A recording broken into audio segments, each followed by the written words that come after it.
হযরত নবী সুলাইমান আলাইহিস সালাম তিনি তার জীবনে মৃত্যুর সময় এসে গেছে, এখনো বাইতুল মুকাদ্দাস মসজিদে আকসা বানাইতে 1 বছর বাকি। আল্লাহ তাআলা তাকে বললেন, সুলাইমান তোমার তো মৃত্যুর সময় এসে গেছে। নবী সুলাইমান বলছেন, আল্লাহ এখন যদি আমাকে মৃত্যু দেন তাহলে আমার মসজিদ বানাবে কে? জিনগুলো এগুলো শয়তান। কথা বলেন না, জিন কি? আর কথা বলেন না, জিন কি? আল্লাহ নিজেই বলছেন, আমি বলি না। জিন শুনতেছে তো, আমার ওয়াজ শুনতেছে তো। জিন তো আমার ছাত্র আছে। জিন আমার কি আছে? ছাত্র। আমি যখন সরসিনা পড়াই, সরসিনা নাম শুনছেন না? সরসিনা দরবার। তো সরসিনা যখন পড়াই, রাত 3টার সময় আমি মাহফিল থেকে এসে উঠলাম ঘাটে।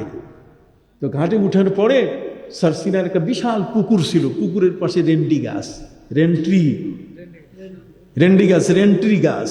কথা বুঝেন নাই তো? রেন্ট্রি গাছ। তা আমি 2-3টে গাছ পার হওয়ার পরে দেখি একটা গাছ খালি নড়তেছে। আমি কিন্তু একলা। কতক্ষণ না, আমি কি একা ওয়াজ করে ফিরতেছি একা। ওই খাদেম টাদেম ছিল না। এখন তো আমার সাথে 2-3 জন খাদেম থাকে। অবস্থা ভালো না। কথা বুঝতে পারছেন বাবা? সম্মানিত সুধী ভাইরা আমার, গাছটা পুরোটা নড়তেছে রেন্ট্রি। তো আমি দেখলাম, কিরে এটা নড়ে কেন? দেখি গাছটা আকারে খুব বড় না। কত না, অন্তত পক্ষে 14 থেকে 15 ফিট হবে। কথা বুঝতে পারছেন? ওইটার উপরে ডালের মধ্যে একটা ছেলে ওইখান থেকে এসে নাড়াইতেছে। তো আমি গাছের কাছে গেলাম একেবারে পুরা। যাই আমি বললাম, এই নাম। যখনই হায়দারি হাত দিছি, কথা বল না, শেরে খোদা হযরত আলী রাদিয়াল্লাহু তাআলা হাত যখন দিয়েছে নাম, তখন সে বলছে, হুজুর আমারে ধরেন, নামান। আমি নিচে নামাইয়া দেখলাম এটা আমার ছাত্র। আমি তাকে হাঁটাইয়া নিলাম ঘরে। মাদ্রাসায় রুমে নেওয়ার পরে ওরা সবাই কোন সময় ও নিয়ে গেছে জানা নাই, জিন ওকে মেরে ফেলবে, নিয়ে গেছে ওখানে। আমি নিয়ে আসলাম। নিয়ে আসার পরে তো ধরলাম। ধরার পরে জিজ্ঞাসা করলাম, কিরে তুই এখানে গেছিস কেন? কয় দেখেন আমরা খেলতেছি, ওই জায়গায় পা রাখছে, এই জন্য আমরা আর সহ্য করতে পারি না, এই জন্য সিদ্ধান্ত নিয়েছি একে যেমনি হোক শেষ করে দিব। এই জন্য গাছের উপরে নিয়ে ঝুলাইছি। কতক্ষণ একে মাইরে ফেলবো। তো হুজুর আপনি দেখার কারণে বাচ্চা গেল। আমি বললাম, বাচ্চা গেল মানে তোমরা কারা? কয় হুজুর আমরা তো আপনার ছাত্র, ক্লাসে বসি, আপনি পড়ানোটা আমরা শুনি। কতক্ষণ না, তা আশপাশে যে নাই ওরাও কিন্তু আমার ছাত্র, ও আর শুনতেছে না। কতক্ষণ না, ওমা খালাকতুল জিন্না ওয়াল ইনসা ইল্লা লিয়াবুদুন। জিন এবং ইনসান এই দুটো জাতিকে আল্লাহ সৃষ্টি করেছেন ইবাদতের জন্য, ওরাও আমাদের ছাত্র। কিন্তু হযরতে নবী সুলাইমান আলাইহিস সালামের মসজিদ যাদেরকে আল্লাহ নবী সুলাইমান আলাইহিস সালাম বানাবার দায়িত্ব দিলেন, তারা কিন্তু ইঞ্জিনিয়ার শয়তান ছিল।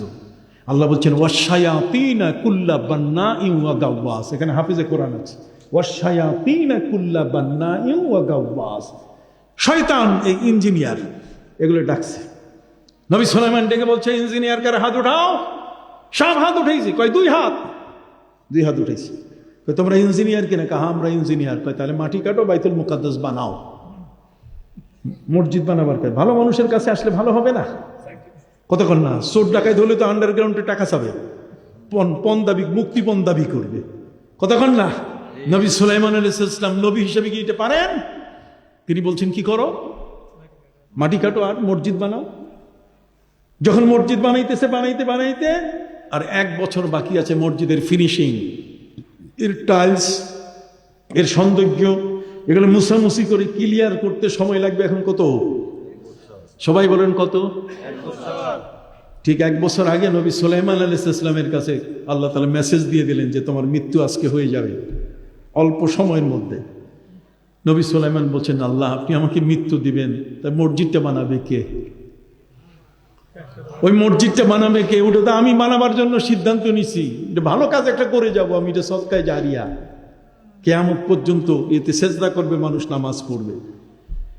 আল্লাহ পাক রব্বুল আলামিন বলেন, সুলাইমান আমি কাউকে খাতির করি নাই, বরং আমি এক সময় আজরাইলকে বলছি, আজরাইল তুমি রেডি কিনা? আজরাইল বলছে, আমি তো সবসময় রেডি আছি, বললেই গলা চিপা শুরু করবো, টুটি চিপে ধরবো। কতক্ষণ না, আল্লাহ বললেন যে তাহলে তোমাকে এখন পৃথিবীতে যে দায়িত্ব দিছি এটা ঠিক আছে, এটা পালন করবা। একটা আলাদা দায়িত্ব তোমাকে আজকে দিব, এটা তোমাকে পালন করতে হবে। হযরতে আজরাইল বলছেন আলাদা দায়িত্ব মানে পৃথিবীর জান কবজ করার দায়িত্ব? কয় না না, এটা তো ঠিক আছে, একটা এক্সট্রা স্পেশাল দায়িত্ব দিব, সেটা হলো অন্য আরেকটা জগতে যাইয়া তোমার জান কবজ করতে হবে। আজরাইল বলছেন অন্য জগৎ মানে? কয় চৌথা আসমানে যাইতে হবে, ওখানে যাইয়া আরেকজনের জান কবজ করতে হবে। এতদিন তো মাটিতে যারা আছে এদের জান কবজ করছো, আর এখন জান কবজ করতে হবে কোথায়? আপনার কথা না বললে আমিও বন্ধ করে দিব। কোথায়? চৌথা আসমানে। চৌথা আসমানে। চৌথা আসমানে জান কবজ করার পরে লাশটা তখন হবে কি? আল্লাহ হযরত আজরাইল জিজ্ঞেস করতে, দাফন করব কোন জায়গায়? যদি আমি এটাকে মৃত্যুর জারি করি, জান কবজ করে ফেলি, তাতে লাশটা কি আসমান থেকে নিচে পড়ে যাবে না অন্য কোনো ব্যবস্থা? আল্লাহ বলছেন তোমার দায়িত্ব দিলাম, ওটা দাফনও করবা চতুর্থ আসমানে। হযরত আজরাইল জানতে চাইলেন আল্লাহ এটা কে? আমার নবী ইদ্রিস চৌথা আসমানে উঠছে, নামতে চায় না। সুবহানাল্লাহ বলেন। চৌথা আসমানে উঠছে, এখন কি? নামতে চায় না। পবিত্র কোরআন বলছে ওয়া রাফা'নাহু মাকানান আলিয়া। চতুর্থ আসমানে উঠছে, নামতে চায় না, এখন তার হায়াত তো শেষ।